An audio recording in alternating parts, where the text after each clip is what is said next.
嗨，大家好，我是 Meadows 拉治。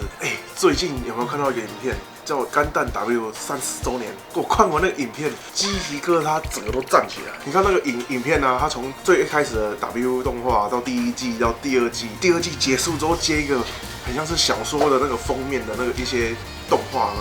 我接完整个那个分镜超帅的，我看完之后就想到我当初入坑的时候，我也是从 W 第1季开始看，那时候大概是我国小，那时候还没有什么费用，所以就没有入坑模型啊。我是之后出了社会开始工作1-2年之后，我才想起来，还有模型这个玩具还没入坑，你知道吗？我就自己去冲去模型店，就刚好看到那5只 W 小强。我的模型之路就是从这5只开始，买完之后马上冲回家，大概用5天时间组完，就发现那个跟合绘好像有点不太像，又跟那个说明书的那种成品制作又不太像，又还冲回去模型店看别人，因为橱窗不是很多作品吗？我也去看，他们的质感怎么跟我做的不一样？然后就问一下老板，老板跟我讲说，你这个还可以上色，还可以做喷漆的动作。我说还可以这样玩哦，喷漆耶！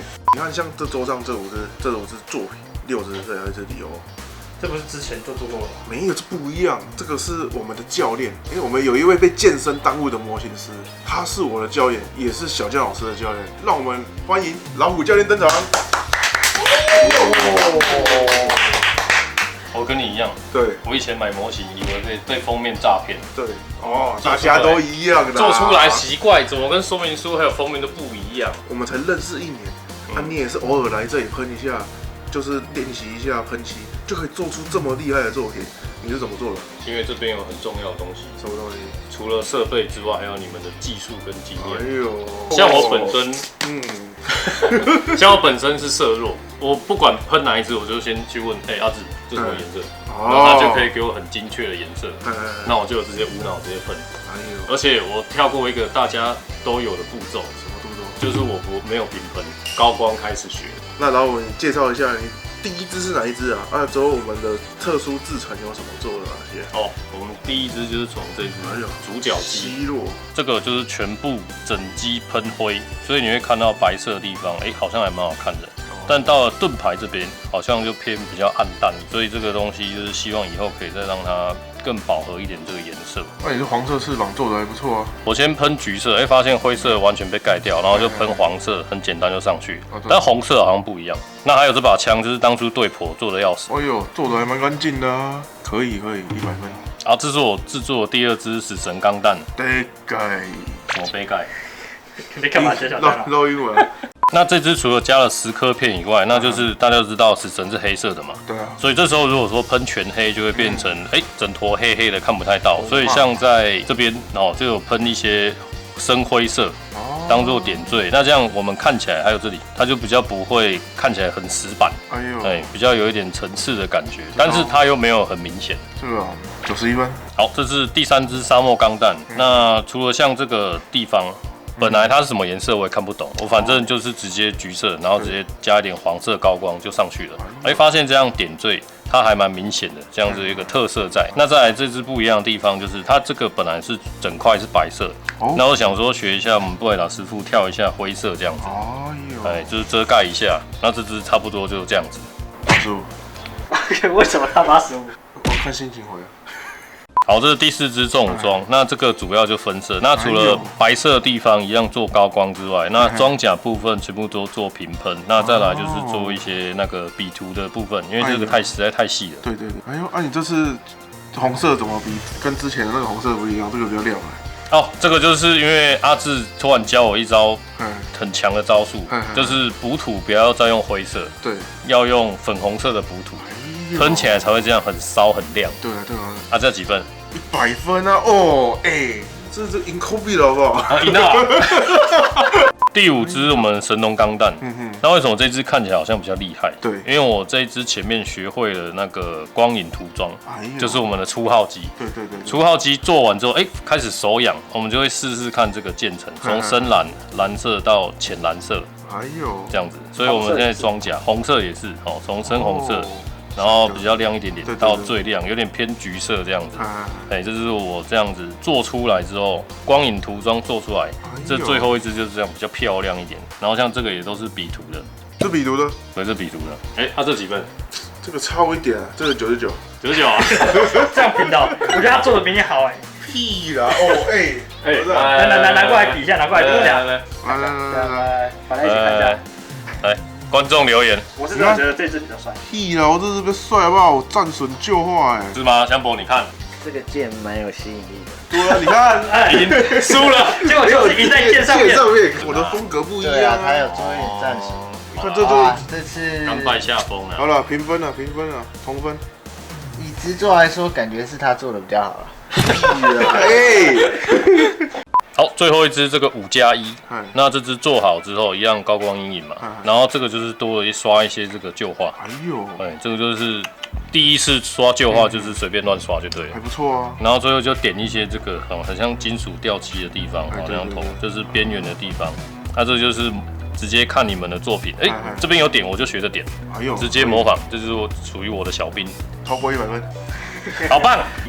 我觉得老虎做的比你好呢。是哦，不是我还有教你，还有我们有提供设备给你，你才可以做出这么好的作品出来。什么设备？什么设备？空压机啊，喷笔啊，你喷漆这2个是最主要的。像我喷笔有3个系列，有0.3口径，有0.35口径，也有0.5，也有0.2，这么多口径，大家会觉得，这要怎么选？对啊，我这样144用哪一支最好？如果你要喷底漆啊，或是金属漆这种里面有加一些填补材或金属颗粒的这种漆性，我们建议用0.5口径的去喷这种底漆补土或是这种金属漆，它就算堵住的时候，它会就比较好清洁。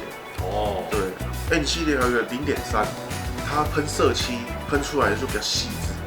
像我们像144啊，或者1:100的这种用0.3口径就喷就很下了。再来我们还有一个叫 JN 系列，它这个比较特殊，它是子弹型喷嘴，一颗很大一颗。它差别在哪边？差在哪里？它是锥形密封，它像一个子弹，所以我会把它称为子弹喷嘴。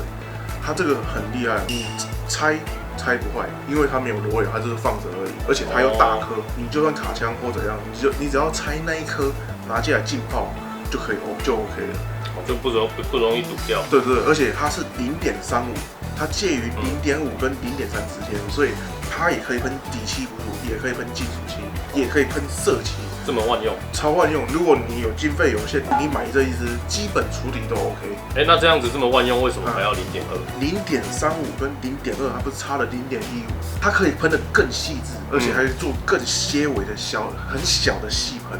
哦，像你看，你做144，不是零件很多都很小吗？但是你想做一些渐层的变色，或是一些细微的高光，有时候0.3我笔控不好的时候，就直接全部过去了。好，就又变成直喷。对，像你有0.2，你这样稍微轻轻的这样子升一下，它细节就出来，你也不用担心会全部盖掉。它可以喷那么细的原因是它有双压缩舱的设计，就是压了一次，这里压了一次，中间这里再压一次，它就是可以喷得更细致，很稳定。再来我们还有做一些配件，像这个叫微调压法，我们怕你喷漆喷太久手会痛，所以这里有做一个扳机手套。再来这个是握把指套。这2个配件都可以大幅降低你的那个操作的疲劳程度。那这样新手最推荐哪一把？如果你资源有限的话，我们可以先推0.35 JN 系列。对，因为刚才有提到，它底漆、补土、金属漆、色漆都可以使用。先有一把可以打天下。那经费无限的呢？无限哦，这就好讲了。你看，你金属漆可以一把，底漆可以一把，色漆可以一把，细喷可以再一把，所以总共是4把。那这样可以用一辈子吗？可以啊。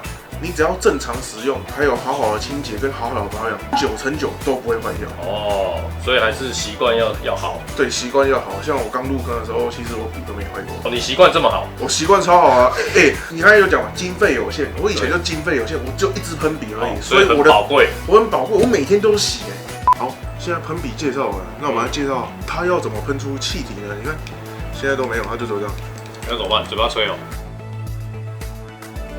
我们有个高科技的东西，是空压机，像我们都是使用18Max 的 T7 系列，你空间有限的话，我们就可以使用这个叫 Beetle 系列这种桌上型迷你空压机。像我家比较小就用这个。对，而且我刚入坑的时候我也是买这个，这种小台的来喷，但是它相对小，就有一些东西要注意，像是它没有出气瓶，所以它就你拿起来按的时候，它就一直打气。再来它也没有那个滤水器，所以我们有时候要外挂一个滤水器在那个管子上，但是挂这个也蛮舒服的，因为它是接在这下面，它就很像握把的感觉。最后还有风霸空压机，它有超大出气瓶，它是那种工业级这种大的，你只要打个一次，大概有半个晚上你都不用再打啊。再来因为它是工业级，所以它打气会比较大声，所以不介意的朋友也可以选购这一种的大出气瓶。那每一款它都各有各的优点，所以你就可以自己去做筛选啊。我们下方资讯栏都有，可以自己去选购。再来讲，我们要讲抽风箱，这个就蛮重要，因为有没有喷漆？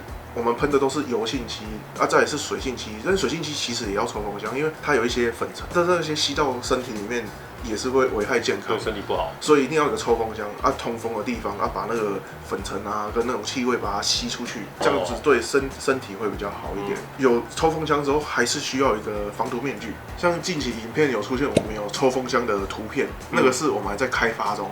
所以大家可以再期待一下我们的抽风箱产品。准备好这些喷漆设备之后，我们就可以跟老虎一样，这样子快快乐乐的喷漆了。对啊，你看这边，这才像说明书的东西。然后最重要就是可以改颜色，而且玩模型这个兴趣，你不要以为这些东西都很贵，因为这些可以用很久。因为你就想，你每一年有365天可以喷，你就用365次。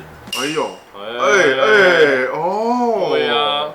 我再跟大家分享一个，因为刚开始喷漆很菜，它喷笔没洗干净卡住。对。那这个 N 系列有一个特点，就是我们只需要把它喷针抽出来就好，不要先拆喷嘴头。会发现。不然的话，我们很菜，一开始如果拆喷嘴头，很容易把那个喷针撞歪。啊，对，这个大家要注意一下。玩了1年，懂得蛮多的嘛。要吧？哎呦，那我再补充一个。好。像我们不是有一个雷龙12套组，不是有一个清洁笔吗？对。像你使用一段时间后，你发现它好像变短了。我们就可以拿出这个镊子，把它这样子轻轻的拉出来。这边可以拿个那个尖嘴钳这样压一下，这样固定住，它就这样子，它就不会动了。这样就修复好了。再来教你一招，你绝对没听过，因为水性它是亚克力，对，它干掉就变什么？它就变成一个亚克力在那边。啊，我们再用什么溶剂什么去把它溶解，它是没办法还原的。所以如果你的水性没有清得很干净，它就是一块亚克力卡在喷嘴里面。哇，那怎么办？如果我们喷针还拔出来的话，我们就可以把喷嘴换掉的 OK。如果喷针拔不出来，完全卡死，不好意思，请买一支新的喷笔。真的是这样。那这样硝基系列就是可以一直泡，因为硝基去溶解，它会还原成粉末，所以都还好救。但是水性真的就是清洁的时候要多清洁一下，你不要想说清个2-3次就干净，但是它其实还有一些残留在里面，所以我们要多清。所以你只要会清洁，90%以上的问题几乎迎刃而解。所以建议如果你要喷水性、基础漆跟色漆，那最好建议准备3把，要各一把。对，因为有时候你水性跟油性，如果你的喷笔没有洗干净，它们2个如果混合的话，它会结块的更快，它就会卡在里面。就更容易卡死，所以分开会比较好。像金属漆跟色漆，因为刚才前面有讲，金属漆它有一些颗粒，如果你没清干净，跟那些色粉又融在一起，它也很容易卡枪。所以要感谢 W 系列，让我们入坑喷漆。这边就是鼓励大家多尝试，真的有喷过漆，你才知道那个喷漆的魅力在哪。真的很推荐大家开始喷漆。